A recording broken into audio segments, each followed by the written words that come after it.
বাংলা। জয় বাংলা। 1971 সালে যে গণহত্যা হয়েছিল সেই গণহত্যার বিচারের দাবিতে এখন পর্যন্ত কিন্তু আমরা দেখছি যে এই 26শে মার্চ উপলক্ষে রাজধানীর সোহরাওয়ার্দী উদ্যানে একটি মিছিল করছে এবং তারা সেই প্রতিবাদ করছে।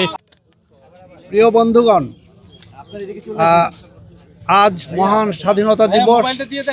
এই স্বাধীনতা দিবস উপলক্ষে আমরা চেয়েছি যে আমাদের স্বাধীনতার প্রাক্কালে ঠিক আগের মুহূর্তে অপারেশন জেনোসাইড দিয়ে একটা অপারেশন সার্চলাইট দিয়ে বাংলাদেশে একটা জেনোসাইড অর্থাৎ বাঙালি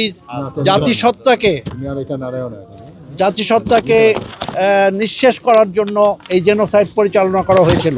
কাজে আমরা এই 34টি সংগঠন, যারা মূলত মুক্তিযোদ্ধা এবং মুক্তিযুদ্ধের সংগঠন, নাট্য সংগঠন, সাংস্কৃতিক সংগঠন, গণসঙ্গীত সংগঠন, আবৃত্তি সংগঠন, সবাই মিলে আমরা এই পর্যন্ত 34টি সংগঠন একত্রিত হয়ে একটা ডিক্লারেশন আমরা তৈরি করেছি, যেটা মধ্য দিয়ে আমরা জেনোসাইডের আন্তর্জাতিক স্বীকৃতি চাই, জাতিসংঘের স্বীকৃতি চাই।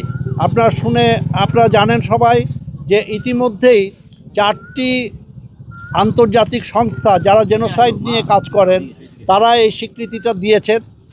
এমনকি আমেরিকার পার্লামেন্ট কংগ্রেসে কিছুদিন আগে 2023 সালে বাইপার্টিজান অর্থাৎ রিপাবলিকান পার্টি এবং ডেমোক্রেট পার্টির কংগ্রেসম্যানরা যৌথভাবে এই রেজুলেশনটা চেয়েছে এবং গত 20শে মার্চ এই বছর আরেকজন গ্রেগ ল্যান্সম্যান তিনিও কিন্তু এই রেজুলেশনটা উত্থাপন করেছে।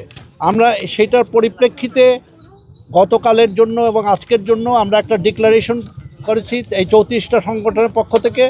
এই 34টি সংগঠন শুধু এই মার্চ, এটা যদিও মার্চ 71 স্মরণে সম্মিলিত আয়োজন 2026 হিসাবে আছে,